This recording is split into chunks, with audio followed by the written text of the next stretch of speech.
Ce direct live consacré au déconfinement et à la reprise, avec deux témoignages forts, celui d'Anne Gauthier, donc DRH de Naos, et celui de Sandrine Sabourin, DRH de Primark France, que je tiens particulièrement à remercier pour leur extrême disponibilité dans une période, comme vous le savez toutes et tous, extrêmement chargée.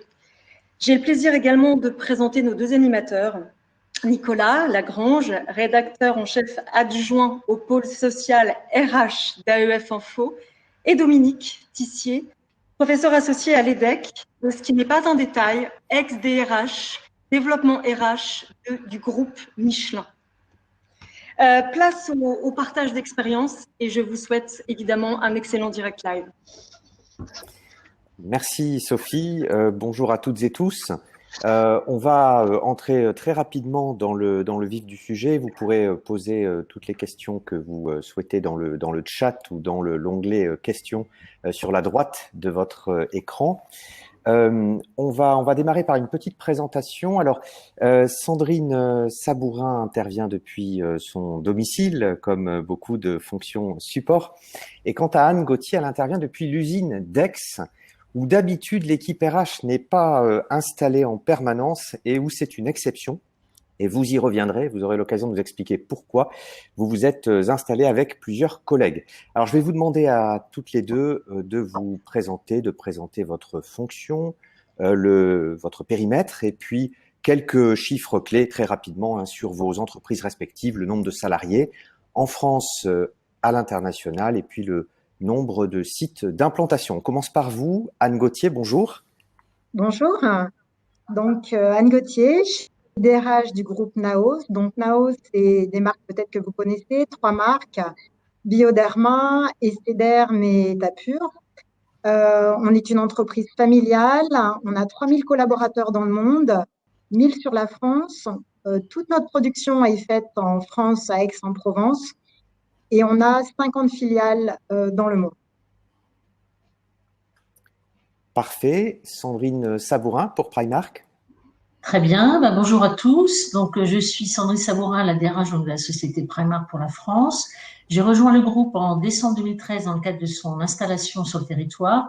Nous avons aujourd'hui 5200 collaborateurs sur 15 établissements, dont le siège qui comprend environ 300 managers. Et bien évidemment, nos collaborateurs sont essentiellement des vendeurs puisque nous sommes en activité en magasin et il y a plus de 75 000 personnes dans le monde avec un peu moins de 300 magasins. Merci. Pour planter le décor de manière rapide, dans chacune de vos entreprises, êtes-vous ouvert, fermé, chômage partiel, télétravail et peut-être sur la question des congés, des rémunérations, quels sont les grands points de votre situation actuelle? On va démarrer par Primark.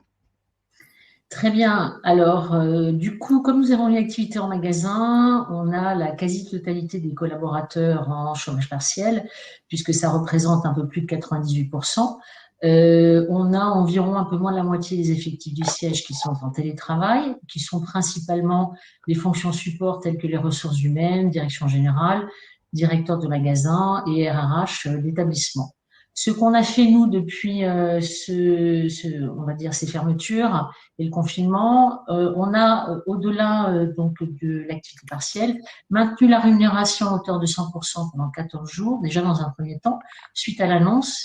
Ensuite, on a demandé et invité nos collaborateurs à avancer leurs congés payés de façon à maintenir le plus possible leurs droits et ainsi que prendre et épurer les éventuels soldes de congés et de RTT des années passées. Et surtout, chose un peu particulière qu'on a fait dans un deuxième temps, c'est que pour les personnes en télétravail, on leur a proposé de réduire leur salaire de base, soit de 16% ou de 10% en fonction des postes, pour les ramener par solidarité au même niveau de salaire, on va dire, que les gens à temps partiel. En activité partielle, pardon. Merci. Et pour Naos? Alors, sur Naos, nous, on a des situations différentes. Alors déjà, notre usine de production, qui ne s'est jamais arrêtée de fonctionner depuis le départ. Notre labo de recherche et développement également, qui continue à être présent sur le site. Et puis, on a le reste de la population d'une part, la population commerciale qui a été mise en chômage partiel, puisqu'on visite notamment les pharmacies, les hôpitaux, donc c'était pas compatible avec la situation. Et puis toutes les fonctions support qui sont en télétravail. Merci beaucoup. Et sur les congés, alors pour vous donner sur les congés, en fait, on a demandé à tous nos collaborateurs de prendre leurs congés qui étaient prévus à fin mai en anticipation, et puis tous les jours d'ARTT également. Parfait. Et maintien des salaires pour ceux qui sont en chômage partiel. Voilà, merci beaucoup d'avoir brossé vraiment très rapidement vos situations respectives. Alors, pour entrer un peu plus dans le vif du sujet, quels sont les nouveaux formats de communication et d'échange entre managers et aussi avec les salariés durant le confinement? Quelle est la fréquence de ces formats? On sait que c'est un point clé et que la communication a profondément été bouleversée pendant cette période dans de très nombreuses entreprises. On commence peut-être par vous, Sandrine Sabourin, pour Primark. Très bien. Alors déjà, la première action que l'on a eue, c'est d'installer Teams pour l'ensemble des équipes de façon à rester en contact et travailler tous ensemble, on va dire, en optimisant les moyens. Beaucoup de vidéoconférences. Nous étions déjà habitués puisque on a notre siège qui est basé à Dublin. Donc c'est vrai qu'on a nous une organisation matricielle. Donc c'était un format que l'on utilisait déjà beaucoup, mais ça s'est extrêmement développé. On va dire qu'on passe quasiment toutes nos journées en vidéoconférence depuis le confinement. Ce que l'on a fait, c'est qu'on a créé aussi des routines au niveau des équipes de façon à pouvoir faire des points très réguliers et notamment avec l'ensemble des gens en télétravail 3 fois par semaine. On a mis en place une newsletter hebdomadaire destinée à l'ensemble de nos collaborateurs pour garder le lien, de façon à pouvoir effectivement leur faire passer des messages, le cas échéant, ou en tout cas leur donner de bonnes pratiques dans le cadre de ces mesures de confinement. Ensuite, nous avons eu des réunions informelles qu'on a essayé d'instaurer au sein des différentes équipes pour pouvoir garder le lien et garder le lien aussi pour les gens en chômage partiel. Et également le soir, de façon individuelle, on faisait pour certains ce qu'on appelle des apéros vidéoconférences pour pouvoir continuer à justement à discuter entre nous. Et bien évidemment, on en parlait tout à l'heure entre nous, c'est surtout d'instaurer et de maintenir le lien avec nos IRP de façon à revoir avec eux l'avancement de la situation et surtout préparer le futur. Voilà, donc ça c'est ce que nous avons mis en place. Vous aviez une petite difficulté, c'est qu'un certain nombre de vos collaborateurs n'avaient pas forcément d'adresse mail. Comment avez-vous fait vis-à-vis de cela? Alors, nous avons un SIRH et nous avions donc les adresses e-mail ou les numéros de téléphone de l'ensemble des collaborateurs. Et il se trouve que juste avant le confinement, on a fait un tour au niveau de l'ensemble des collaborateurs pour s'assurer de les avoir dans le système. Donc, on était bien à jour et ça nous a permis de pouvoir communiquer très rapidement et avec une belle réactivité. Merci. Question identique pour vous, Anne Gauthier. Alors, avec une particularité des visios à 17h, vous allez nous en parler, et surtout des échanges en direct dans le cadre de votre usine d'Aix qui, elle, a continué à fonctionner.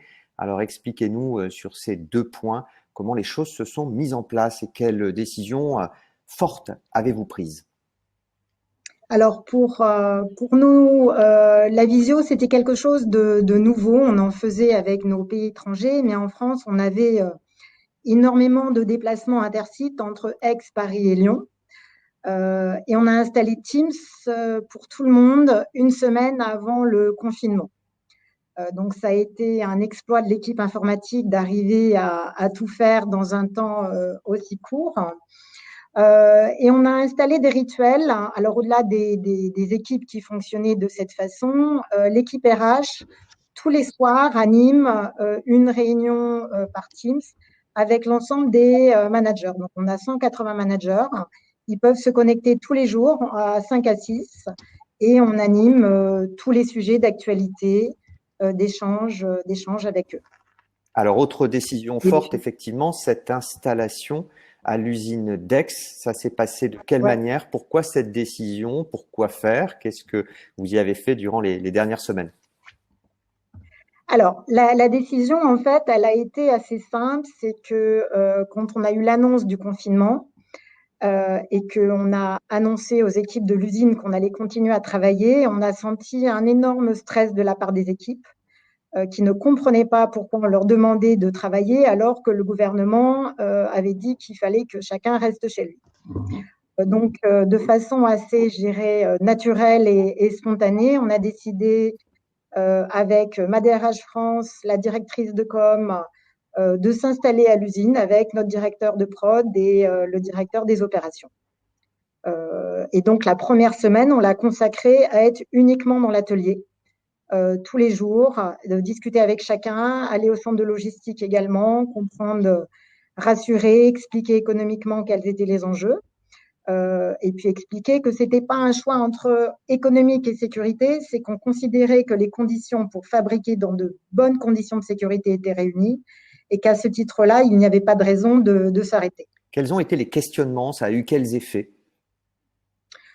Déjà, le premier point qui a eu un impact énorme, c'est le fait qu'on soit nous dans l'atelier avec eux et puis que ma DRH France est allée sur une des lignes de fab bosser. C'est qu'il n'y avait pas d'un côté, je dirais, ceux qui courent pas de risque, qui sont dans leur bureau, et ceux qui sont en frontline, qui sont au sein de l'usine. Donc, je dirais que c'est un effet très simple d'exemplarité, et puis de pouvoir répondre de façon très simple à leurs questions. Il y a eu un effet aussi bénéfique auprès des salariés des autres sites, à la fois en France et dans les pays étrangers. Beaucoup de remerciements qui sont allés aux salariés de l'usine qui continuaient de produire pour le monde, pour vos différents pays d'implantation. Et en retour, les salariés ont décidé de réaliser une petite vidéo. Alors, vous avez, on a prévu de la diffuser. Peut-être quelques mots de contexte sur cette vidéo et je vous laisse la lancer. Alors, ce qui s'est passé, c'est qu'en fait, les sites, nos 50 filiales, ont été épatés par la réaction de l'usine. Et donc, on fait plein de petites vidéos de remerciements dans toutes les langues qu'on passait systématiquement dans l'atelier et en préalable de chacun de nos CE hebdomadaires. Et lors d'un des CE, un des collaborateurs nous a dit « Mais Anne, est-ce que nous, on pourrait faire la même chose pour nos pays ?» C'est super sympa ce qu'ils ont fait pour nous et on a envie de leur rendre l'appareil. Et donc, ils ont fait eux-mêmes une petite vidéo. Alors, Sophie, je ne sais pas si tu peux la passer, tu peux la lancer. Alors, Sophie Delpuech, est-ce que c'est possible?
Merci beaucoup.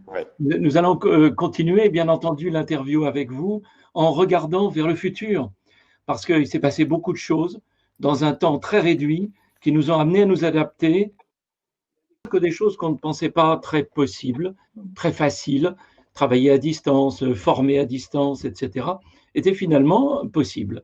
Donc la question qu'on aimerait vous poser à tous, à travers un petit sondage qui va émerger, faudra-t-il remettre à plat les formats et la fréquence des communications à destination des salariés après la pandémie? Donc, je vous invite dès maintenant, voilà, c'est parti. Je vous invite dès maintenant donc à répondre à ce sondage dont nous allons examiner les résultats quasiment en temps réel. Donc, il faut cliquer sur l'onglet sondage, bien sûr, pour voir la question apparaître. Bon, pour l'instant, on est à 100%, mais de très peu de gens qui ont répondu. Donc, voilà, ça arrive.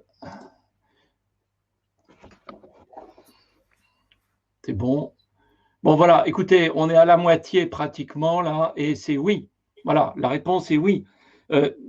Nous ne sommes pas surpris. Il va y avoir des choses qui vont rester et d'autres choses certainement vont s'arrêter. Quel est votre point de vue? Alors là, nous avons prévu de démarrer avec Naos encore. Donc, Anne de Florisio-Rogen. À vous encore. Alors, il y a une chose qui est certaine, c'est que le télétravail, on va revenir sur ce point-là. Chez nous, on avait deux mythes. Le premier, c'était non, le télétravail, c'est pas possible. Et le deuxième mythe, c'est le télétravail, c'est génial. Et là, cette période a tordu le cou à ces deux croyances, avec une vérité qui est sans aucun doute entre les deux. Et donc, on a déjà annoncé lors de nos NAO qu'on a maintenu aux partenaires sociaux qu'on allait revoir notre accord, qui était très restrictif. Et sur la modalité pour revoir l'accord, on va sans doute faire appel à l'ensemble des collaborateurs pour voir ce qu'ils en ont retenu de bien, de pas bien, et où est-ce qu'il faut qu'on mette le curseur. Avant d'aller un tout petit peu plus loin sur avant d'aller un tout petit peu plus loin sur la prospective, Anne Gauthier, peut-être un mot sur la reprise et la manière dont vous préparez la reprise beaucoup plus large de l'ensemble des salariés en lien avec le déconfinement, reprise très progressive, assez rapide à partir de la semaine prochaine, et quels sont vos enjeux en lien avec le déconfinement?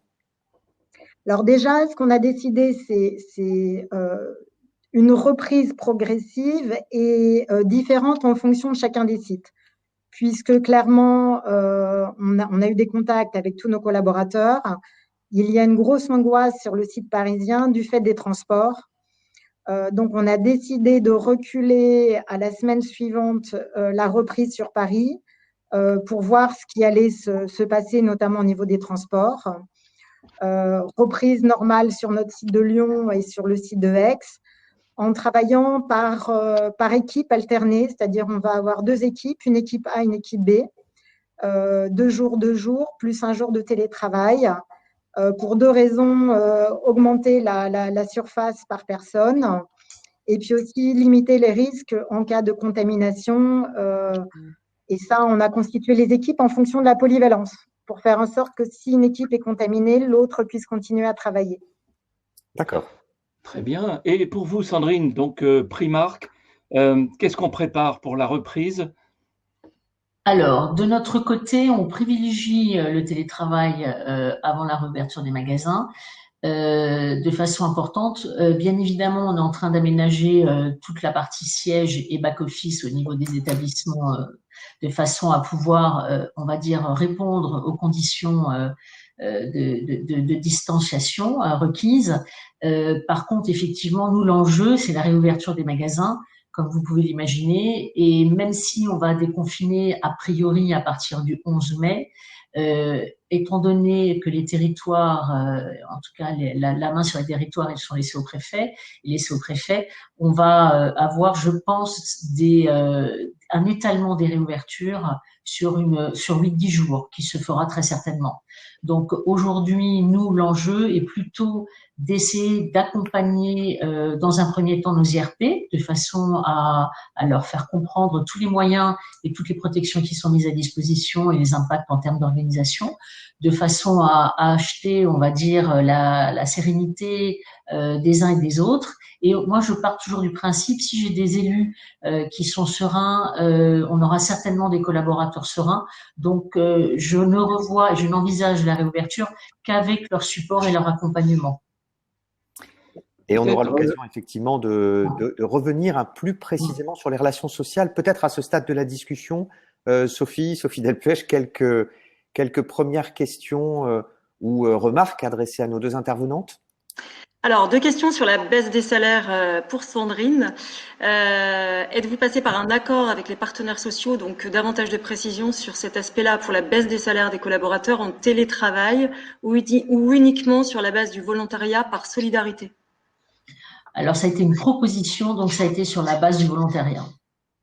Et ça a été suivi? Écoutez, honnêtement, à 4 exceptions près, on n'a eu que des oui. Autre question, peut-être, Sophie? Sandrine vient d'y répondre. Est-ce que la démarche a rencontré du succès? Oui, je pense que les gens ont été convaincus, ont compris et que on a toujours l'impression que les entreprises doivent compenser un certain nombre de choses, ce qui est exact, mais on doit garder à l'esprit que l'entreprise est quelque chose de fragile et que, bien évidemment, lorsque elle doit faire des efforts et accompagner les collaborateurs, elle doit le faire, mais en même temps, quand c'est l'inverse, on doit aussi répondre au présent. Et je pense que nos managers, qui étaient principalement concernés, mais il y a quelques fonctions support également, ont parfaitement compris les enjeux et ont joué le jeu, c'est le cas de le dire. Autre question à toutes les deux. Versez-vous une prime pour ceux qui ont travaillé pendant le confinement? Ben, moi non, puisque du coup, je leur ai demandé de réduire le salaire. Anne? Alors nous, on a versé une prime pour le personnel de production et on a, pour les personnes, les volontaires qui n'étaient pas de l'usine mais qui sont venus aider, on les a, entre guillemets, exclus de la prime. Considérant que le fait qu'ils étaient volontaires, c'était quelque chose qu'ils offraient et qu'à ce titre-là, on ne souhaitait pas mettre une prime, ce que tout le monde a compris. Et quel était le montant de la prime? C'était dans le cadre du dispositif défiscalisé? Oui, on a fait une prime de 1 000 € par mois sur le nombre de jours de présence. Au prorata, donc, c'est ça, Ouais. du nombre de jours. Peut-être encore une autre question, Sophie? Comment réorganisez-vous les espaces par rapport aux exigences du protocole de déconfinement du ministère du Travail? 4 mètres carrés de surface résiduelle par salarié.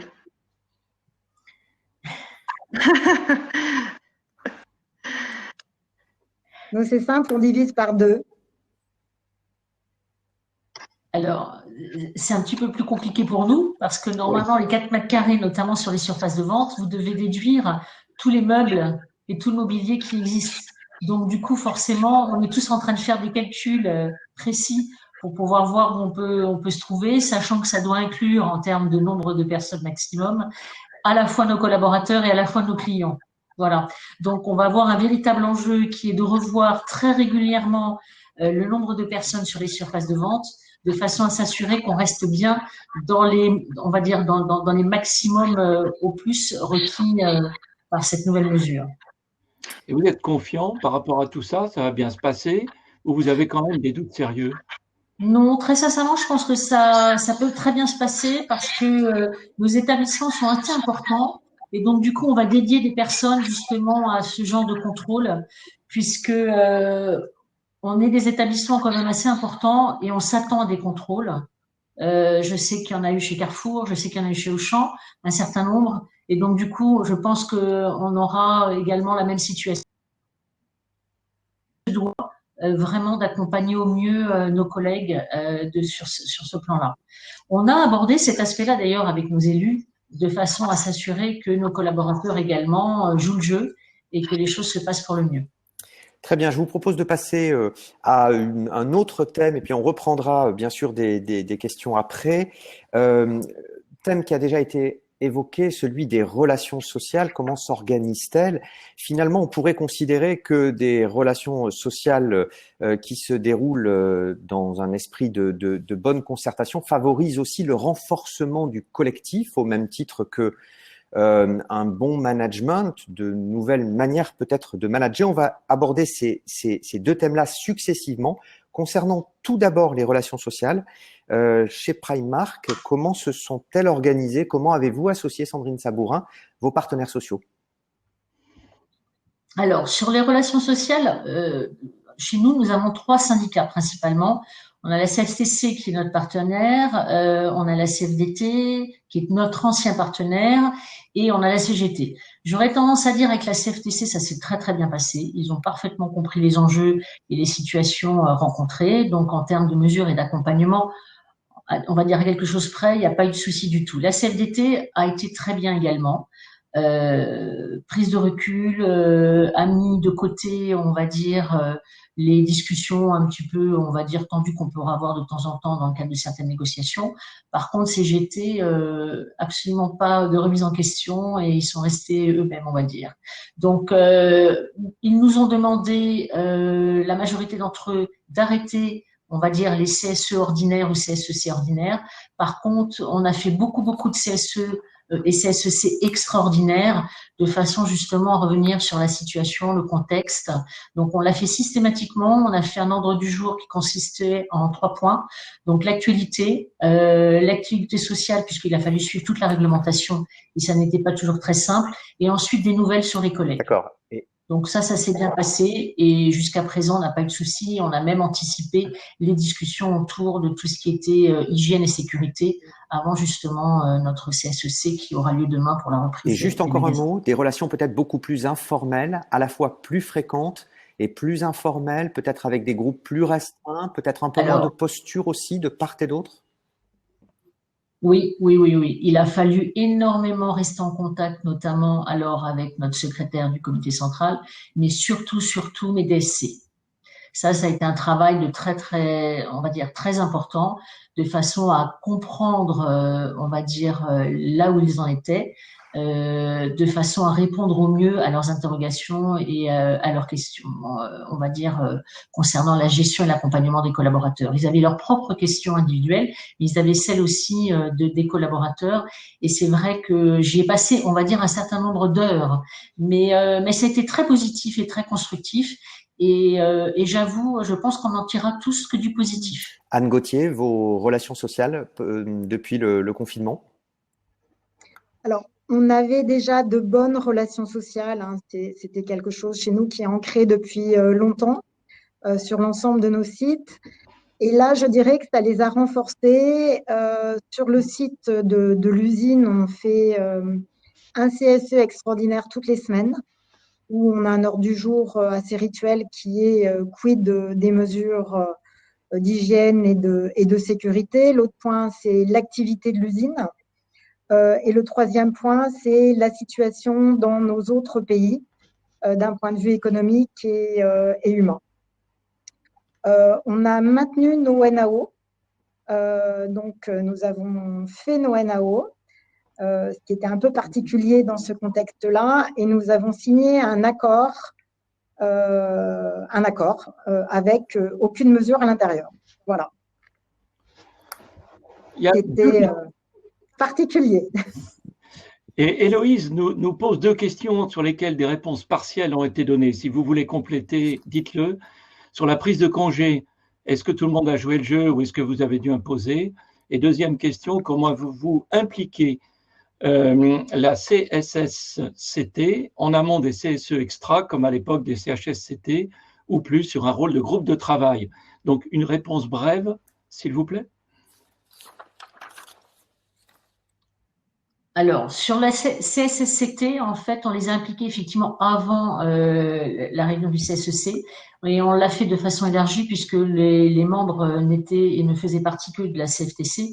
Et donc, du coup, dès le démarrage, on a souhaité associer tout le monde. Donc, on a demandé des représentants de chaque syndicat, plus le secrétaire du CSEC. Et j'aurais tendance à dire, on a fait pour l'instant 2 réunions et qui se sont très bien passées. Et on a passé beaucoup de temps, surtout, à les écouter, et puisqu'ils ont recueilli déjà en amont toutes les interrogations qui pouvaient venir de l'ensemble des établissements. Donc ça a pas mal marché, j'aurais tendance à dire. Merci. Pour vous, Anne? Donc nous, pareil, nous on les a fait dès le départ, il n'y a pas eu de sujet particulier. Et pour le sujet des congés, on n'a pas eu de récalcitrant. Voilà, ça s'est bien passé. Ça a gratouillé au tout début du confinement sur le sujet quand on a annoncé au départ qu'on allait demander à chacun de les prendre. Et puis, au final, pas de souci. Je glisse sur le deuxième sujet. Nous venons de voir la question du lien avec nos partenaires sociaux, le lien avec les managers. Il s'est passé pas mal de choses. Avez-vous constaté que justement on allait vers plus de ce dont on parle tant depuis pas mal d'années, plus d'autonomie, plus de délégation, plus de confiance? Avez-vous constaté que les collectifs de travail se mettaient en place de manière efficace, les équipes, la collaboration? Sur ces deux sujets-là, rôle des managers, plus de confiance, collectif de travail, quels sont vos constats? Et si vous avez eu des leviers particuliers d'accompagnement, ayez la gentillesse de nous en parler. Donc, on va démarrer avec vous, Anne. Alors, sur le rôle des managers, je pense que ça leur a permis de lâcher prise sur certaines choses et que du coup, ça a un impact extrêmement positif. C'est qu'ils se sont rendus compte que le travail à distance, ça fonctionnait très bien et que les gens étaient ultra engagés. Donc, ce n'est pas un management quotidien de proximité visuel qui change quoi que ce soit. Et ça, je pense qu'ils l'ont vécu émotionnellement. Donc, c'est une autre histoire. Le fait qu'on ait fait ces calls tous les jours où ils ont pu échanger aussi sur leurs difficultés, leurs doutes, leurs questions a été clé. Et ce qui a été clé aussi, c'est que, fait du hasard, un mois avant le confinement, on avait fait un manager day où on avait réuni tous nos collaborateurs, nos managers des différents sites. On avait fait 2 groupes de 90 personnes. Et finalement, ces points du soir ont été la suite de ce qu'ils avaient vécu ensemble pendant cette journée. Et ça a énormément facilité. Ils ont lâché prise sur quel sujet, par exemple?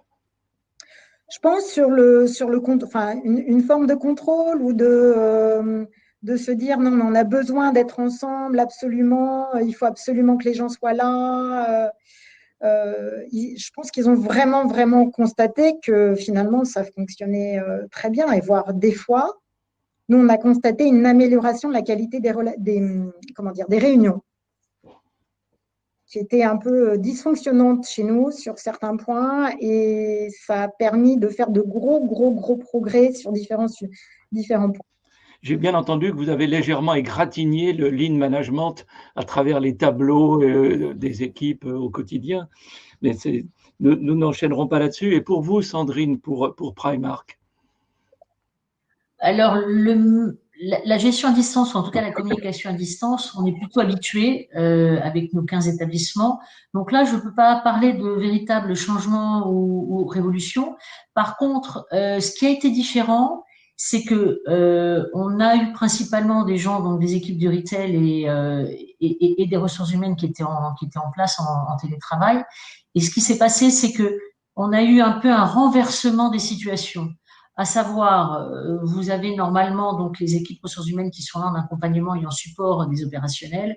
Et là, ça a été plutôt l'inverse. Et donc, du coup, on s'est trouvé dans des situations, et notamment pour les réouvertures, d'opérationnels qui sont venus sur des groupes de travail pour accompagner les gens des ressources humaines, justement pour pouvoir les accompagner dans le cadre de ces réouvertures. Donc, du coup, il y a eu un inversement qui n'était pas désintéressant sur un certain nombre de sujets, qui nous a permis effectivement de renforcer la collaboration qui existait déjà, mais en tout cas de la voir et de l'aborder sous un angle différent. Alors, je vous propose peut-être à présent de vous solliciter avec un deuxième sondage qu'on vous a concocté. Si vous allez dans l'onglet sondage, vous allez le découvrir. Après la pandémie, quels nouveaux usages doivent être encouragés ou développés en priorité?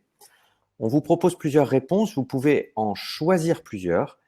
Télétravail, réunion à distance, qu'il faut promouvoir, développer, limitation des déplacements et des réunions, nouveaux modes de management ou encore renforcement des délégations et de l'autonomie. Autant de sujets qu'on a tout juste commencé à évoquer.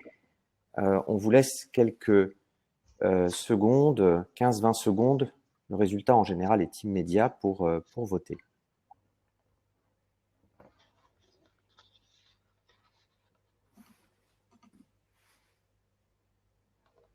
Vous pouvez mettre plusieurs choix, hein, c'est important. Hein.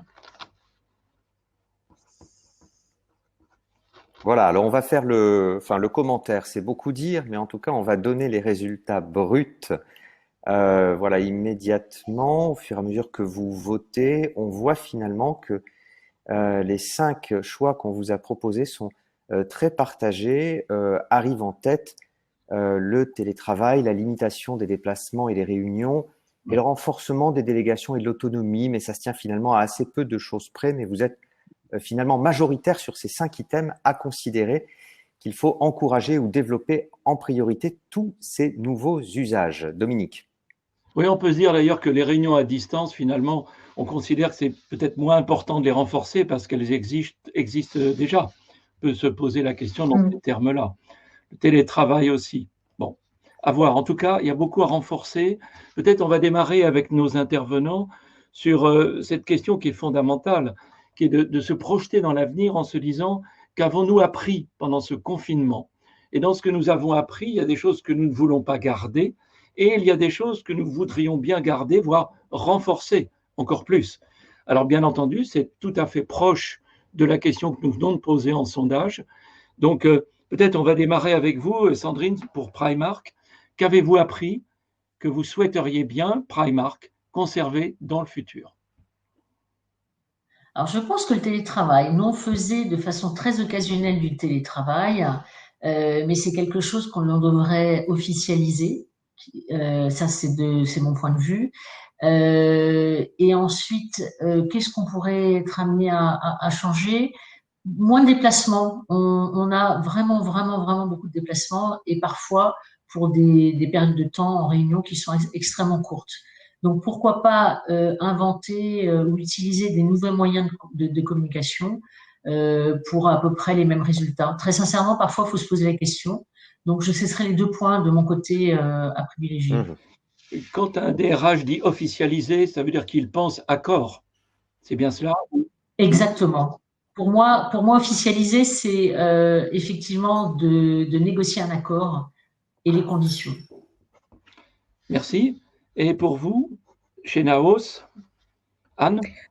Nous, ce que ça va bouger clairement, le télétravail aussi, qui était très, très faible. On se déplaçait beaucoup, voire énormément, à la fois sur la France, mais aussi dans le monde, hein, puisqu'on a 50 pays. Ce qui posait quand même beaucoup de problèmes on a 70% de population féminine, avec beaucoup de jeunes femmes, par exemple, au marketing. Et on constatait que quand elles avaient leur premier bébé, ça devenait compliqué. Et là, je pense que ça va ouvrir de nouveaux horizons sur le sujet. On pense aussi à des choses du style visite virtuelle de notre usine. Dans nos filiales, on ne pouvait pas faire venir tous nos collaborateurs des filiales pour voir l'usine. Et là, on veut garder ce lien qui s'est passé très fort entre l'usine et les filiales. Et on est en train de réfléchir à comment organiser des visites virtuelles de l'usine, mais aussi des visites virtuelles de nos filiales pour garder ce lien. Et ce qu'on va revoir complètement, c'est nos dispositifs de formation. Et en matière de management, est-ce que vous prévoyez peut-être de renforcer les formations sur le management à distance, par exemple, ou de remettre à plat, peut-être effectivement, certains modes de management? Je voudrais prolonger la question de Nicolas. On peut se poser vraiment la question. Il y a eu un choc et on a dû lâcher prise. Vous disiez tout à l'heure, Anne. Donc, bon, on a lâché prise pendant le choc, mais après, on va reprendre prise, on va revenir comme avant. C'est d'ailleurs une des questions qui est posée. C'est quand même aujourd'hui une vraie interrogation, non? Alors nous, ce qu'on a prévu de faire, justement, c'est on a prévu de faire des sessions de travail avec l'ensemble des managers sur ce sujet-là, qui est qu'est-ce qu'on a appris de cette période, et puis sur différentes thématiques, dont le management, l'organisation, certains métiers. Qu'est-ce qu'on veut justement garder de cette période? Qu'est-ce qu'on veut changer? Et qu'est-ce qu'on veut arrêter? Et on compte faire ça avec l'ensemble des managers et partager ça avec l'ensemble de l'entreprise. Et on va le faire d'un point de vue international. C'est une question que j'ai posée à tous mes DRH hier. Et on va regarder même, du coup, est-ce qu'on a des résultats pays par pays qui sont de nature différente. Ce que vous nous dites, c'est que ces réponses pour demain, il faut les co-construire. Elles Oui. ne peuvent pas venir de la DRH ou venir de je ne sais où. Il faut les co-construire avec le management et dans l'ensemble de l'entreprise, c'est ça? Oui, et d'ailleurs, globalement, moi, ce que je trouve qui a été passionnant de cette période, c'est que ça bouscule beaucoup de croyances et puis de façon de faire. Typiquement, au niveau RH, on était très habitué à travailler, je dirais, sur des principes généraux et les traitements individuels devaient être des exceptions. Et bien là, je dirais qu'on a un renversement de la tendance qui est parce qu'il y a plus il y a une telle porosité entre pro et perso qu'on en arrive à travailler sur l'ensemble des cas individuels, ce qui est à l'opposé de ce qu'on pouvait faire jusqu'à présent. Et ça, pour moi, c'est un changement majeur dans nos façons de réfléchir. Alors, Daniela nous signale qu'une étude récente montre que 44% des salariés, moi je suis frappé parce que toutes les études que je lis disent des choses différentes, mais je suppose qu'elles sont complémentaires. Donc 44% des salariés présentent de la détresse psychologique, plus d'ailleurs les femmes que les hommes. Et elle dit, qu'en pensez-vous et comment est-ce que c'est perçu dans votre entreprise? Alors, moi, ce que j'ai vu, je l'ai expérimenté à l'usine la première semaine, les gens étaient extrêmement angoissés. Moi, il y a des personnes qui m'ont dit mais Anne, tu veux qu'on travaille moi, je suis par exemple personne séparée, j'élève seule mes enfants, s'il m'arrive quelque chose, c'est m'exposer que de venir, etc. Et donc, on a passé beaucoup de temps avec les équipes pour les rassurer. Le collectif a eu aussi son importance, c'est-à-dire au bout d'une semaine, les gens se sont sentis en sécurité, mais parce que justement, on avait mis en place tous les dispositifs de sécurité qui permettaient aux gens de travailler dans de bonnes conditions. Donc, vous l'avez vu dans le film, on a des espaces de travail très, très, très grands dans l'usine. Et au bout d'une semaine, ils nous ont dit, bah oui, vous aviez raison, ça va, on se sent bien. Donc là, l'enjeu, c'est de faire la même chose pour nos sites à Paris et à Lyon, avec une crainte qui est de nature différente, qui est celle des transports. Et ça, je pense qu'il y a un vrai sujet autour de ça. On n'a pas la réponse magique à date, si ce n'est d'autoriser le télétravail pour tous ceux qui peuvent le faire. Et pour vous, chez Primark, Sandrine? Alors nous, on est dans une situation où avec le commerce, on est obligé d'être en magasin, donc c'est vrai que ça va limiter un certain nombre de choses. Par contre, je rebondis sur ce qui vient d'être dit. Effectivement, pour moi, la principale nouveauté, c'est l'individualisation. Ça, c'est très clair. On a tendance souvent à traiter les collaborateurs, en tout cas les gérer par typologie et grande masse, en tout cas quand il y a beaucoup de collaborateurs. Maintenant, on va rentrer dans une situation où effectivement l'individu va prendre le pas en fonction de sa situation personnelle, de façon à adapter, on va dire, son poste et lui permettre de travailler en fonction de son contexte qui lui est propre et donc du coup de devoir l'intégrer. Ça va revenir effectivement à est-ce qu'il a un véhicule personnel ou pas, est-ce qu'il prend les transports en commun ou pas, est-ce qu'il a des charges de famille ou pas qui lui permettent de travailler à la maison ou pas, ou alors selon certains horaires. Bref, un ensemble d'éléments de façon à pouvoir continuer à travailler tous ensemble. Et ça, c'est vrai que c'est des typologies de questions qu'on avait très peu et qu'on aura de plus en plus et qui auront leur importance. Et je pense que ça, c'est potentiellement ce qui d'ailleurs pourra faire la différence entre une entreprise et une autre, parce qu'on ne pourra plus les ignorer. Sur la question du management, même question que posée à Anne Gauthier tout à l'heure. Si je reprends d'ailleurs la question d'un des participants, croyez-vous à un changement pérenne des pratiques managériales? Beaucoup disent que les pratiques d'avant vont revenir en force. Alors, elles auront tendance à revenir en force parce que, bien évidemment, on est tous pétris d'habitude. Par contre, je pense que le niveau d'acceptation des collaborateurs sera complètement différent. Donc, il va falloir qu'on intègre dans nos modes de fonctionnement une forme de souplesse quant à certaines situations. Il va falloir qu'on soit beaucoup plus dur sur certaines et beaucoup plus souple sur d'autres. Beaucoup plus dur sur tout ce qui concerne l'hygiène et la sécurité, parce qu'avec le Covid-19, on le voit, il y a des enjeux majeurs et donc du coup, là où sur des disciplinaires, par exemple, parfois on pouvait être en accompagnement, en prévention, beaucoup plus que, on va dire, sur des actions très dures directement. Là, il va falloir que vraiment on arrive à se positionner sur quels sont les éléments à durcir et quels sont les éléments sur lesquels on doit être très Alors, il souple. reste quelques questions. Nicolas, juste, Oui. est-ce que ce n'est pas un peu le rôle du management de proximité d'écouter les gens et de prendre en compte leurs difficultés, y compris leur stress? Ah si, c'est typiquement le rôle de la première ligne. Ça, c'est évident. Si eux ne le font pas, les collaborateurs ne se sentiront pas entendus, écoutés et donc pris en considération.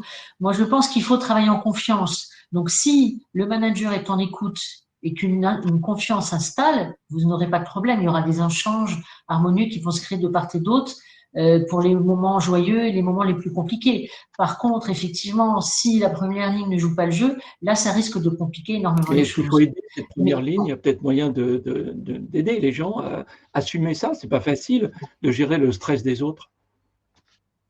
C'est pour ça qu'il faut les accompagner, et il faut développer des modules de formation qui étaient parfois existants et parfois qui ne l'étaient pas, de façon justement à gérer ce type de situation.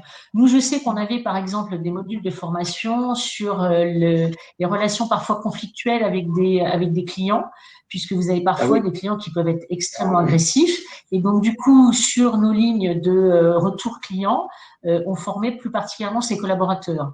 Aujourd'hui, on est en train de réfléchir sur des personnes qu'on appelle des marshals, qui vont justement contrôler que les distances et les moyens de protection sont bien mis en place par nos clients et nos collaborateurs en magasin, donc du coup qui peuvent être, on va dire, confrontés à ce type de situation, ou des gens qui peuvent être amenés à gérer des queues, puisqu'on a des queues qui peuvent être extrêmement longues dans les magasins, étant donné les surfaces importantes que nous avons. Et donc forcément, ces gens-là vont être en première ligne. Et donc du coup, il va falloir les accompagner et surtout ne pas les laisser seuls. Et donc, c'est là où les équipes de managers vont jouer leur rôle de façon justement à pouvoir se substituer le cas échéant et prendre le relais si jamais on a des situations beaucoup plus compliquées à gérer. Mais ça va être un enjeu majeur et c'est ce qui permettra de rassurer à la fois nos collaborateurs et à la fois nos clients. Et pour vous, Anne, pour Naos, peut-être pour finir sur ce sujet? Sur cet aspect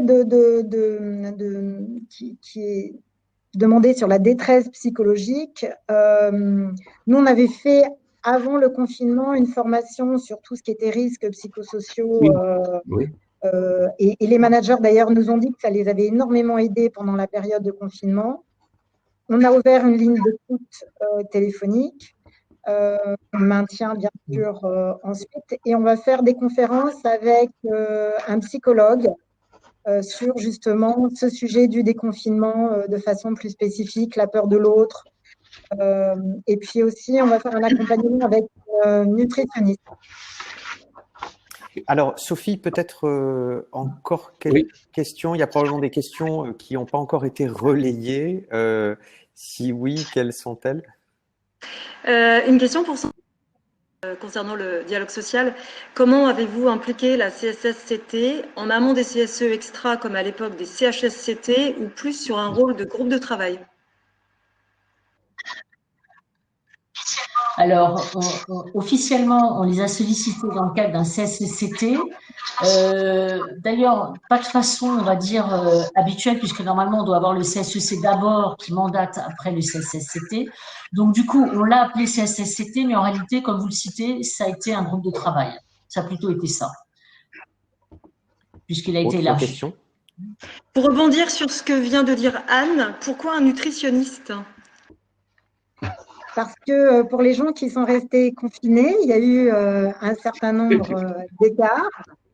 Et puis, on veut faire un point sur les notions d'immunité et quels sont les aliments qui permettent de booster l'immunité. On se demande pourquoi certains intervenants sourient. Oui, on a formidablement bien mangé pendant le confinement dans beaucoup de familles, il faut bien le dire. C'est quand même une réalité. Non, je pense qu'il y a une autre question sous-jacente à tout ça, c'est comment on va pouvoir rendre pérenne ce qui est bon. Voilà. Comment rendre pérenne un bon travail à distance rendre pérenne une meilleure confiance vis-à-vis des équipes, rendre pérenne ce qu'on a un petit peu vécu et que ça ne soit pas un bon moment dans le passé, mais que ça devienne une continuité. Et merci beaucoup, Sandrine, pour l'idée de contractualiser plus le travail à distance, hein, d'aller vers des accords, enfin, des formules permettant de pérenniser un petit peu plus. C'est ce qui ressort d'ailleurs de plusieurs questions. Autre question sur les mesures sanitaires. Comment assurez-vous la sécurité sanitaire pendant les pauses déjeuner? Oui, ça, c'est pas facile. La même distanciation. Enfin, nous, on a fait un marquage sur les tables.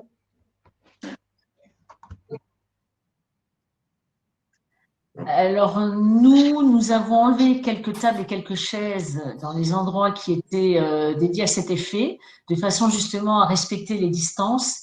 Et nous avons également revu l'organisation, on va dire, des équipes, de façon à éviter à ce qu'elles se croisent trop Peut-être justement à encore certains moments de la journée. une question, et peut-être même d'autres, si d'autres arrivent, sur la manière dont vous comptez réfléchir à l'après.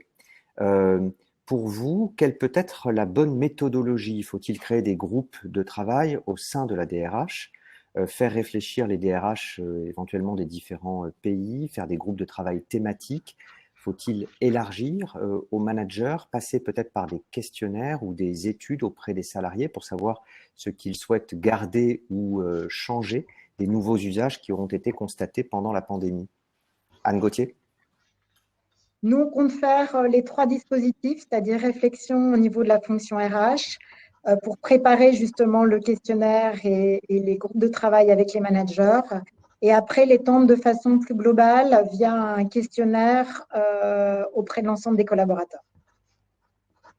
Parce qu'effectivement, ça serait tellement dommage de ne pas capitaliser sur tout ce qui s'est passé. On n'est pas resté enfermé pendant 2 mois pour rien. Oui. Et il faut que ça change des choses. Il faut que ça bouge des lignes. Oui. Sandrine Sabourin? Ça serait trop bête.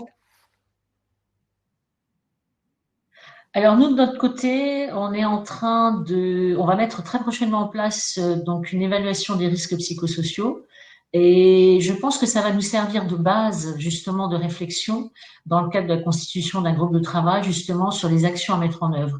Mais on voulait le faire dans le cadre de cette évaluation de façon à partir sur des éléments, on va dire, pas uniquement liés au confinement ou au chômage partiel, mais également au télétravail. Parce que je pense sincèrement que le télétravail, il y a des aspects positifs, mais il y a aussi des aspects un peu compliqués à gérer, puisqu'on est connecté non-stop. Et en étant connecté non-stop, on va dire la bonne balance vie personnelle, vie pro, je pense peut en prendre un coup très rapidement. Et il y a une forme d'addiction qui peut aussi se créer. Et je pense qu'elle n'est pas anodine. Et il faut en tenir compte. Donc, il va falloir à la fois tenir compte de ces différents aspects. Mais il est vrai que c'est tous ensemble qu'on pourra trouver une solution. Ça ne peut pas venir que d'un département RH ou d'une direction générale. Et donc, du coup, cette évaluation nous semble être un bon point de départ qui nous permettra justement de voir les différentes pistes qui pourront s'offrir à nous. Un dernier mot peut-être sur le 11 mai. Pour Primark, c'est une date clé, peut-être un petit peu moins pour vous, Anne Gauthier. Alors, le 11 mai, en fait, c'est la journée où on aura quelques personnes qui iront dans chacun de nos magasins de façon à remettre en route la machine, on va dire, suite à cet arrêt subi. Donc, on va dire il y a une forme d'espoir. Et pour vous, Anne Gauthier? C'est une date, mais je dirais qui est assez symbolique pour tout le monde. Je pense que le plaisir de se retrouver déjà sur l'ensemble des sites. Ce sera surtout ça. Très bien. Eh bien, écoutez, je vous propose, Dominique, qu'on arrête là. On est dans les temps. On a légèrement débordé. Ah, en fait, Sophie me signale qu'il y a une toute dernière question. Comment, je vous la livre, continuer à pratiquer l'intelligence collective qui s'est mise en place dans vos 2 entreprises? Alors, sur un tel sujet, réponse courte, on a 3-4 minutes. Il faut impérativement qu'on qu'on arrête avant Rendre l'antenne. 18h30. On doit rendre l'antenne. Absolument. Donc, je vous relis la question. Comment continuer à pratiquer l'intelligence collective qui s'est mise en place dans vos 2 entreprises? Et là, on revient un petit peu aussi sur, voilà, sur la méthodologie, sur les leviers que vous avez d'ores et déjà peut-être identifiés. C'est de continuer tout simplement à impliquer des collaborateurs dans un certain nombre de démarches. Je pense que c'est ça aussi pour nous qui est important. Primark, c'est des anglo-saxons, donc on est un petit peu militaire dans nos process. On les définit, puis après on les met en activité. Le fait d'avoir cette situation, en tout cas pour la France, nous a permis d'intégrer un maximum de personnes dans certaines réflexions.